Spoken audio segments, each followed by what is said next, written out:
jealous God. If you start praising foreign gods, uzozibona ukuthi wenza kanjani because of he is a jealous God. Now in empilweni yomuntu wedlozi kuba khona nokunderstand ukuthi as much as God is jealous, he has his messengers that will always understand ukuthi when I honor, not worship, when I honor my ancestors and worship God, that's a bond. Into ukuthi ihlanganisiwe phezu kwempilo yami. Yebo uNkulunkulu kwaze isibeletheni sakini amadlozi nawe somehow they were jumping onto it. But indalo ukuthi umlando loyo, you do not perform anything because of you are given amandla ngomuntu olela. Umuntu olela akakhona ukungenzela lutho. Leyo ke ngisasho namanje amathuneni we just go there to clean but not to have a conversation. Inyanga ziyazi futhi ke ukuthi mawufika lapha awufiki ukuthi hey wena Tshepo wasishiya nabantwana ela Tshepo arobaleka khotho omele ukusho ukuthi ngicela kulomphefumulo obohamba noTshepo Nkosi yami awuhambi uyonakekela umndeni ngoba now he is not there anymore but beka khona ukusiprovider sicela ukuthi ingelosi leyo beyimuphe isibusiso sokuprovider for this family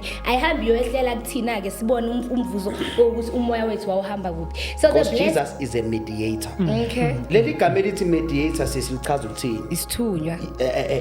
Before singene ekutheni isithunywa leli gama lika mediator mawulibheka wena mphathi wami umxhumanisi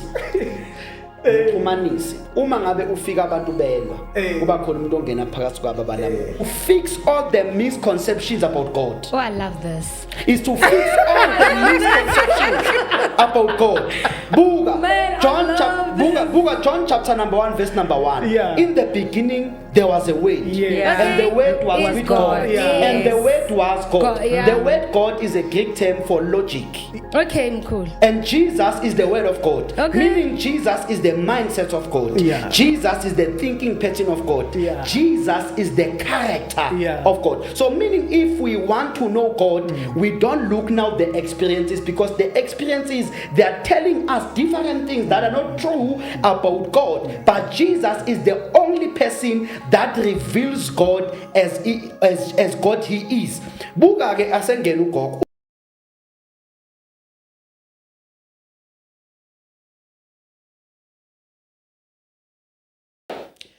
Okay. Iyezwakala mkhulu ngifuna ubuyele lapha where you said the reference is always the Bible. You read it over there. Please read it again. It's like the first one that you read before the second one. Okay, John chapter number 5, verse number 39. Yeah. Right, let me read it for you. Verse number 39. Okay. You search and investigate and pore over the scriptures diligently, because you suppose and trust that you have eternal life through them. And these very scriptures testify about me. Yes. Lapho njengoba singena kuBhayibheli, the things that we do spiritually njengoba ngisho ukuthi indayelo leyo line leyo ukuthi yonke into that we do in life needs to be referenced from the Bible. We go to the Bible to seek guidance, yabo. But where does it say that you can't come to God and say, hey God, listen, I'm trying to figure out life? Akhona ama scripture ukuthi ayasiqhuba ngempilo. They say that the Bible has a scripture for everything that you face in life, and that is the book of life. Mina ngikhule ngazi kanjalo kuthiwa le incwadi yempilo yakho. When you are in debt, when you are tired, when you are too excited, when you're thankful, everything is scripted there.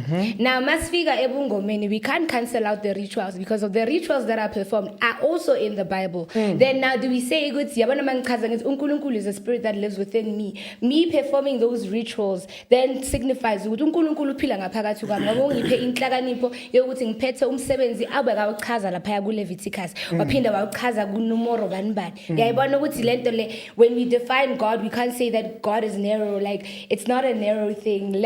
I stand firm in saying that we cannot only look at it ngendlela yokuthi iBhayibheli ngendlela eyi1 and it ends there. Kuya ngokuthi iziveza kanjani kuwena. If that was not the case, I don't think ukuthi I would be able to open a Bible randomly on a day when I didn't even know that you're coming. Ngivula iBhayibheli. Futhi ke bayazivulela abantu umuntu umtshela ukuthi enza kanjani, azivulele nje esithubeni and they hit straight onto what is happening in their life. Now me telling you what is happening empilweni yakho, ukhumbule phela maye sangomeni awuyela ukuthi ngithi hey gogo yazi emsebenzini khona uba sicala ngeBhayibheli ukuthi nakho la uvule khona asithi ngoba ngiyalithanda ijob I believe that I'm living in that chapter right now. That job. Yeah, where I was tested a lot. I had literally a lot, you know, and things disappeared just like that. And I believed that's when I discovered actually God hako pulpiting, mudimu hako kerekeng. I can find God in my own ndumba, and I did. Njengoba ngisho ukuthi namhlanje you talked about Sunday school and I said nginayo.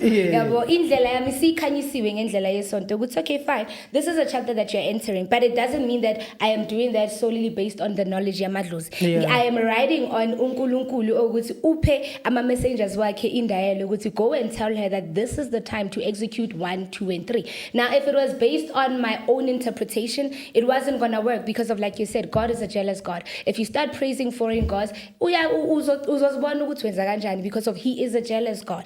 Now in empilweni yomuntu wedlozi kuba khona nokunderstand ukuthi as much as God is jealous, he has his messengers that will always understand ukuthi when I honor, not worship, when I honor my ancestors and worship God, that's a bond. Into ukuthi ihlanganisiwe phezu kwempilo yami. Yebo uNkulunkulu kwaze isibeletheni sakini amadlozi nawe somehow they were jumping onto it. But indalo ukuthi umlando loyo, you do not perform anything because of you are given amandla ngomuntu olela. Umuntu olela akakhona ukungenzela lutho. Leyo ke ngisasho namanje amathuneni we just go there to clean but not to have a conversation. Inyanga ziyazi futhi ke ukuthi mawufika lapha awufiki ukuthi hey wena Tshepo wasishiya nabantwana ecwela Tshepo arobaleka khotho.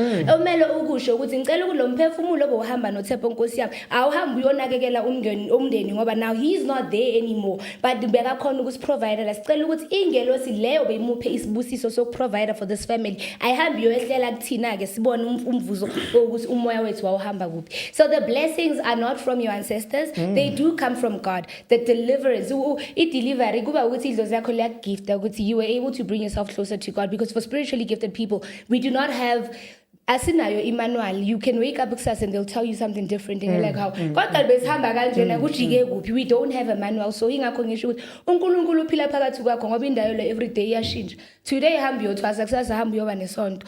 Will you say ukuthi I'm walking on my own faith, like I have my own strategies? It is truly aspect of what God lives inside of us.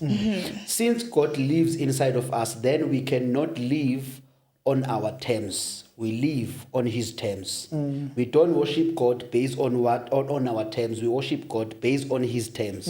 Yizuthila uNkulunkulu 1 Timothy 2 verse 5 to 6. For there is one God. Njoba nje la eSouth Africa emhlabeni wonke abonkulunkulu bangaka. IBhayibheli leli abantu abalifunda abantu bakholelwa kulo lithi for there is one God and one mediator between God and mankind, the man Christ Jesus. Ay mhlawumbe ngifunda kahle bengicabanga ukuthi lizothi the dead person. My dead person. Now manje selithi Christ. The messenger. Ngicela uyilungise or the messenger. Wait a minute. And you we have Alaba and we have the messenger. Yes. So bengifuna ukuthi mhlambe lapho kuwe ibhalo ukuthi no we have the messenger, umunye umuntu ovela alethu message ithina kwiphindi. Mhlawumbe sizwanga kahle. For there is one God and one mediator between God and mankind. Okay. Meaning there is umxhumanisi munye. Okay. Lithi lana is the man Christ Jesus. Yes. Alisho ukuthi ubaba wami. Lithi umuntu uKristu Jesu umxhumanisi phakathi kwami noNkulunkulu. Why lisho kanje iBhayibheli? Sinabantu abangabazi abazali baba, abangakazi bababona. Kusho ukuthi isiyageja ke inkolo yobunyanga ngoba bazobathathaphi labo bazali. Ababazi ngisho igama. Khona umuntu ongazi ukuthi wazalwa ubani ngoba umzali wakhe wamzala wafela empini wadotshwa ngabantu. Waba umafela empini makangena ephehlweni ngoba akawazi umlando wakhe. Yabona la uza khona ngiyayithanda ngoba edlozini kuyazakala ukuthi uthwasa ngoba wazi umndeni wakho. We have a lot of people that are following suit edlozini and they're doing so well without understanding their lineage. But because of idlozi njengoba ngisho ukuthi uNkulunkulu uyaziveza wena umphefumulo loyo moya ozofika kwena masewuthwasa uthunyiwe ukuthi hamba uyoziveza lo muntu akanayo umlando akawazi umndeni. Ingakho kuba khona labo mafela empini ngoba lelo umphefumulo ofike kwena wafela empini. Not that it is not existent, it is there, but we cannot label it. We cannot say ukuthi kiwa khasello, we can't say kiwa khasithiro. We sizothi umafela empini ngoba waphelela empini. Kodwa masongena deeper into it, these spirits introduce themselves to you ukuthi mina ngihamba ngiba ubani some people are like, you see if you were to ask my family who Masedi is, everybody would look at each other like we don't know. Masedi is your Masedi is my dlozi name. Is your dlozi right? name. Yes. Okay. Masedi uzvezile ngandlela aziveze ngayo kwayenzeka. Okay, Masedi, what are you on about? Like, teach me. I'm willing to learn. Yebo? Because of lapho, it's a spiritual awakening. In that moment, and even in the Bible, they say that when people perform these miracles, they are not even cautious. Bayenza izinto mawuthi ngicela ungiphindela akakhoni ngoba umoya ingcwele usudale konke kumele kuwenze sewuhambile. Yebo uhlezi ukhona, but when you need to work or when you need to practice, kwimoli tsohelwa nkimoya ko kerekeng ha utla sgroup. Now you are in a trance. Umoya took over. Now whenever se re fitla ka mahara hataba ya moya, yes, these are the people that show up in your life, but that does not cancel out uNkulunkulu. So Mercedes kahle kahle uthini usho ukuthi uthi ubunyanga bu biblical. It is very because let me tell you, yabona I still say angeke kube nedlozi kungena uNkulunkulu. Ne? It can't. Uye umdali, uye wazi konke. You said ukuthi Christ, Jesus Christ, right? Wayethiwe uyena umuntu ohambisa imilayezo, right? Umlayezo noma kuthiwani wayekhalela kubaba wakhe esiphambanweni. Sizwile indaba lapha babhidonsi iphambano wathi uNkulunkulu baba awungizwe wayebiza ubani? Ubaba. Akashonga ukuthi moya ingcwe baba. Kuba uwena namhlanje ukuthi yebo nyamazi ubaba ukhona kodwa namhlanje I cannot say ukuthi idlozi ku Jesus Christ. Never. Wait a minute. Phakathi kwedlozi kunoNkulunkulu wakho, the upper man.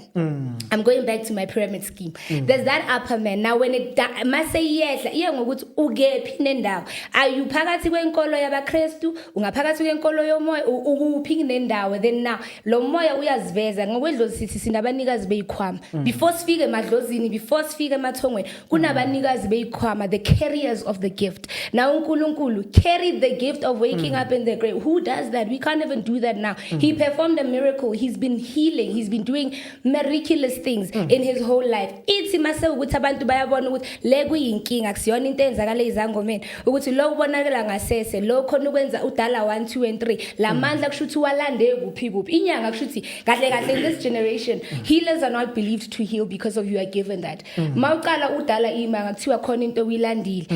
in the Bible, they wanted Jesus to prove himself. You are that close to God.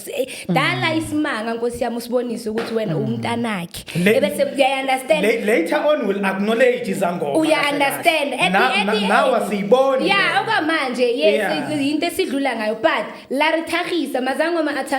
but you are not recognizing that we are sent out to waken you up. There is a pathway that you guys are scared of opening. There's a whole portal ukuthi sabe kuyivula ngoba leyo portal mase uyivulile iyokuphikisa nalenkolo okhuliswe ngayo. Ithi mase ziphakama zithu, they need to find a bond. Ngikutshela namanje ukuthi ngiyakhuleka mkhulu wena ngiyenze into enzima kabi mina lapha manje ngikhulela ngize ngizwe ukuthi I am not in power anymore. God has taken care of everything. Kodwa umnikazi wesikhwama ungiphila amandla ukuthi ngirecognize uNkulunkulu ukuthi you are gifted like that.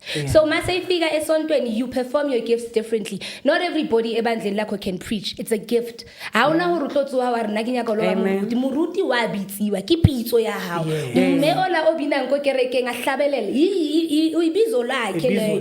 We are gifted differently. Now how we see your gift kuphuma kuwena Nkosi yami ukuthi ivele kanjani. Yeah, no mhlambe uzufaka nesiphambano. You acknowledge.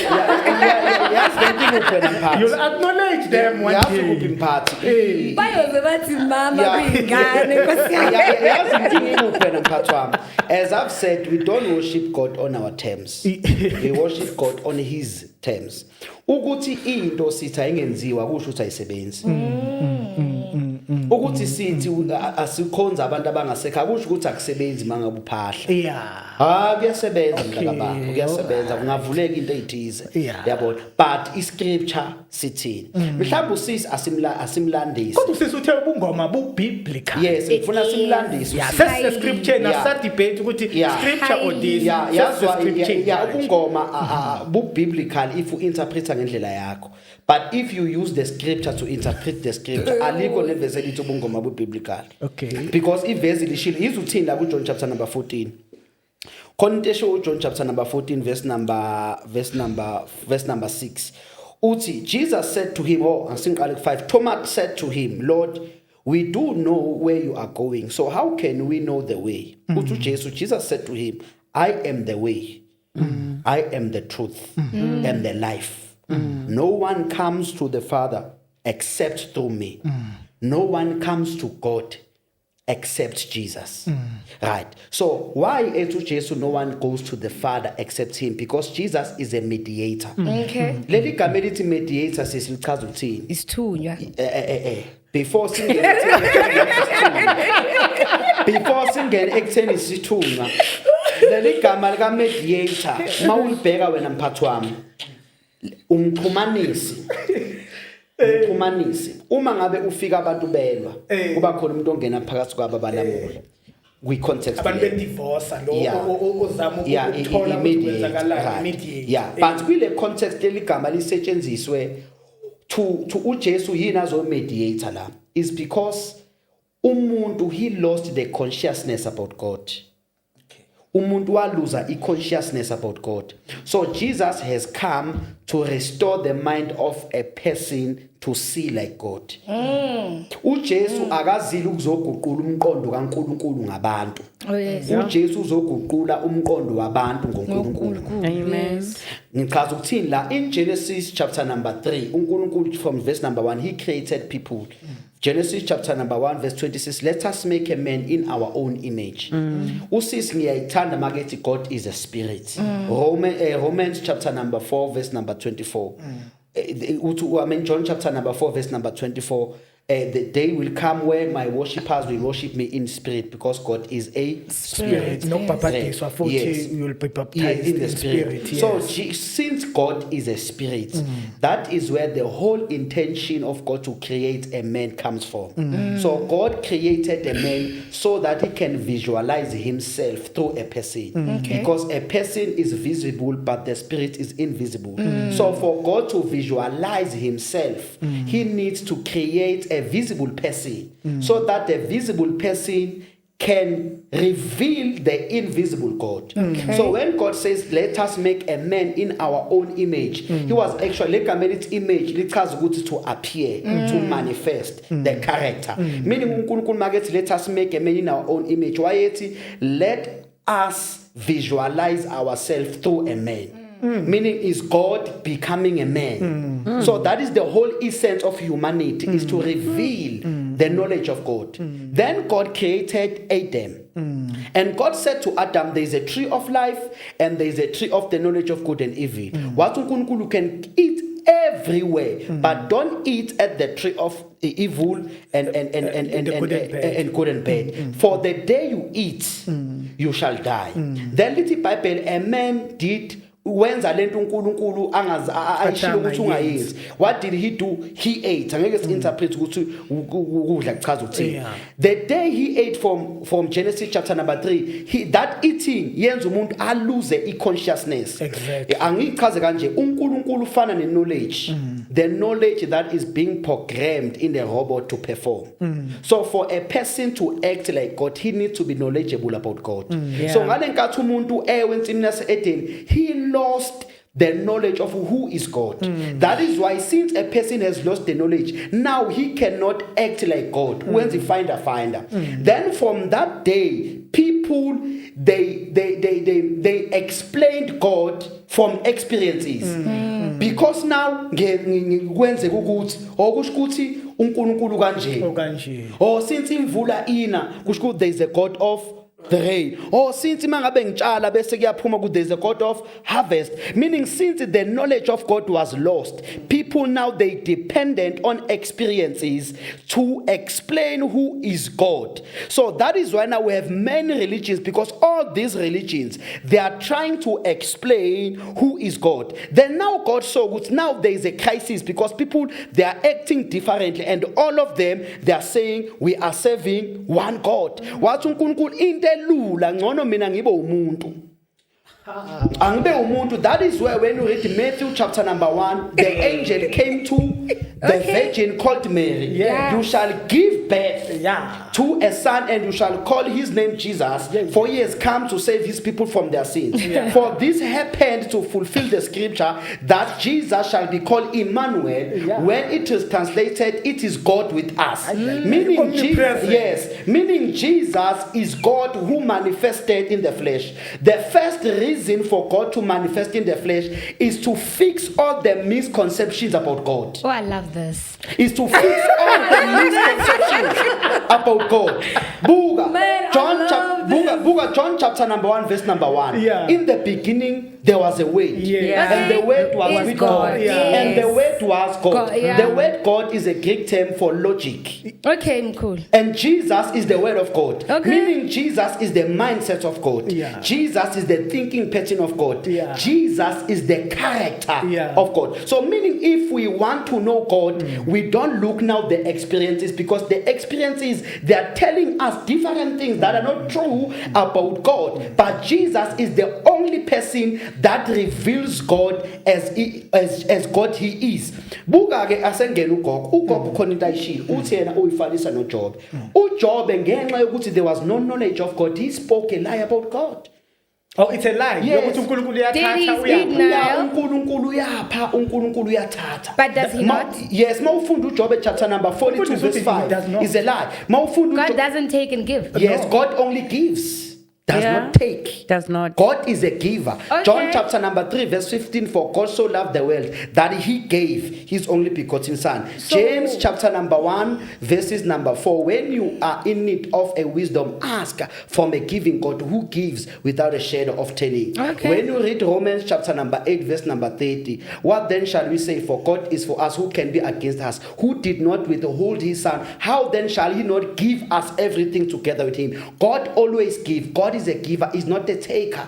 So if you say God is a taker, therefore even in your children you will behave like this information. Okay. When your children, they are doing good, you will give them cell phones. When tomorrow they poke a wind, you will take that cell phone, because you are acting based on the knowledge. But when you know that God is a giver, even if people, they can do you wrong, you won't come back and take your things. Lento yenzeka lama relationship kushawa abafazi. Ilento yokuthi kuthiwa uNkulunkulu yapha uNkulunkulu uyathatha. Lo yamshini owuthengile ugirlfriend yakho mase ngicabele usuyabuya uzowuthatha. You are behaving like God, because that is your knowledge. Yeah. God is a giver. Noma ngabe uyenza anything wrong, God will not take what he has given. Okay. 2 minutes messages is valid. I get to God is a giver, right? Yes. But God takes testing you. uJob izinto zakhe azithathwa ngoba bezifuna ukuthathwa. Yes. Kwafika umoya ozomconvince ukuthi bayibabe lo muntu ukudumisa ngoba umenzele 1 2 and 3. Let us test his faith and take away every other thing. Good. uNkulunkulu umphili. Yes. Umoya wafika wathi asimtest. Which moya? Which moya? Which moya? Umoya omnyama. Yes. Moya? Omnyama. Yes. Sizothatha. Uyiphi umoya uzothatha? Lalela umoya lobo ufikele Omnyama. uJob. Lo moya omnyama phela uyathetha. Even with a man of Christ, you're tested by the devil every other day. Right? So now Job is living off life kumnandi.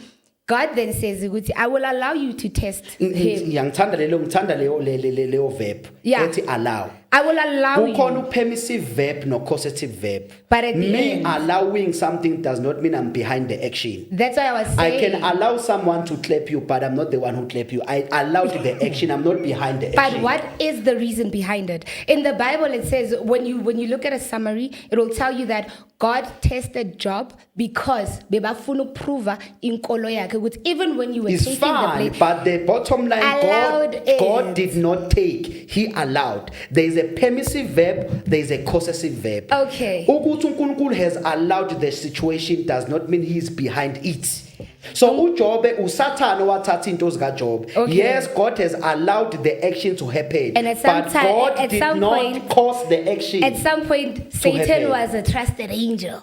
Yeah. He was Let- Lucifer back then, not Why now. umuntu ukuthi lalela we can chill. You're my angel. You're my dog like that. Yes. Until it was a power change. Yes, that's why- You're more powerful. But listen, you went on to say ukuthi God then decided to show up in flesh. Yeah. Wathi kuyoba nomuntu esifazane ozala uJesus. Yes. Why are we cancelling out ancestors and saying we can't worship the dead when Jesus died for our sins? He died, did he not? That's what he Yes, died. he died. Very powerful. Mayebuya, Then what did mayebuya happen? kuba ukuthi He rose again. libitso la ntate la mora la moyo halalelang. Yes. That's the structure. But Why are we your message cancelling is it out? incomplete. Jesus died and did what? and and rose. resurrected. Did your parents rose again? No, let me tell you. Your ancestors, they didn't rise They again. do, because listen, ugogo uhamba nomoya wesonto. Ugogo uyalala umsebenzi wakhe ususele. Umoya lo uyafika uthi ngifuna ukuphakama futhi kulo muntu. Now why are you cancelling it out? Because of that's exactly what God and Jesus did. Phela emoyeni. Nasedlozini. Jesus rose physically. He was seen by 500 people. A spirit. No. I like that it's a spirit. No, he doesn't. He didn't. Awujesu akavukanga kuphela ngomoya. Yeah. He rose physically. Yes. People, they saw him physically. He even ate a fish. Eliwena in exile. But The Bible says, abantu abafile gogo kodwa sivumelana. Abavukanga ngifuna abantu ukuthi abavukanga. But izinto zabantu abafile, I want you to understand ukuthi when we say singabantwana bamadlozi asisona abantwana abantu abafile. Yeah. Singabantwana bemimoya ehambe phakathi kwema generation wasekhaya. Now when these spirits resurrect in your language, kuba khona neinsebenzo ezenziwayo, kuba neintwaso where they say ilanga lakho lokufa. Now the rituals that are performed there, they signify the resurrection walomphefumulo obulele uphinde uphakamiswe. Remember ukuthi before sifika kuma resurrection and whatnot, people were taken to exile. You know, when I look at the Bible, I always say ukuthi labantu bonke basounda ngathi bayathwasa. Bonke basounda ngathi bayathwasa because of they are given power and they don't know their power, but God needs to show up every time and say, this is your power. And then now they understand, it's okay, I am able to do 1, 2, and 3 because of my relationship with God, because God has revealed himself. Now, Elozini, you do not need to wait for a cross to show up. Yes, it's my pendant, I love it, but you don't need to wait for a cross to show up in your dreams and say, mina ngihamba nomoya wesithunywa. The resurrection, phakathi kobungoma, ihamba kanjalo. Uzelwe emhlabeni ufundiswe indlela eyi1 nako awumamela indlela you said ukuthi abantu bebabona kahle ukuthi lo moya ngathi manje akusahambanga kahle, so I want to show up in flesh. I want to show up in flesh. Ngiyakuvala mesithi. Yeah, understand. But we're showing up in flesh. Ngifuna ukuvela ngentwaso. Ngifuna ukuziveza kuwena, ngifuna ukuveza amandla akho ngenye indlela. That is the crucifixion where they're like ukuthwasa is wrong. You cannot. Yabona ukuthi crucifixion elathing irikawusani mayothaba ubukhosi bakho bathi ngaliphuza abantu inyanga zilebs balele amankenga nabhekile. You know that was your resurrection. You were literally faced with death. You are literally facing into ezoguqula impilo yakho. After that phase, you will never ever be the same because of inguquko ekuwena. Lo Jesu othi uvukile, uvuselelwa phakathi kwakho. Imvuselelo akumelanga ibe sontweni noma eBhayibhelini. Imvuselelo iqala ngakuwena neindlela owenza izinto ngayo. Closing remarks. Imvuselelo nayi lapha eduze kwakho besicela ukuthi uyiveze ukuthi nayi imvuselelo the revival. Oh my God. So well. Mfundisi wami closing remarks. Closing remarks ukuthi sibonge kakhulu kubalelele emakhaya. You must stay tuned to this channel and subscribe. Ngiyatholakala mphathi. Ya laphana eKhumalo siyakhonza njalo ngo8. Khumalo Primary School eHlati Street. Siyakhonza Grace Life International. Ngiyatholakala kule number 0727171847. But okugcina ufune usisi into efuneka yazi ukuthi Jesus loves her. I know that for sure. uJesu uyamthanda futhi uJesu ufuna ukuthi usisi amfundisi knowledge yakhe. The scripture is all about who is God. What do you say about God? What do you believe about God? Ukuthi ufakile isiphandla uJesu akana ndaba nesiphandla. Ngizokulumba phela. Yes. Ngifuna ukubonisa Christianity is not based on your appearance. Yabona le wivo ifakile uNkulunkulu akane ndaba nayo. Noma ungafaka isiphandla usifake kabili ka10 ufake yonke uNkulunkulu into ayifunayo is your mind. What do you say about him? What do you believe about him? Because everything that you believe about God will manifest in your actions. Mercedes, like literally 2 seconds. I will be 2 seconds. Yes, I 2 seconds. I don't have words of wisdom, but thank you for a very beautiful show. I think I'm honored to be your first guest. Love so much. Now I remember mkhulu ngiyathwasisa ngoJune. Mina ngingamangiza kuzofika kuphole zonke izinto lapha kulana.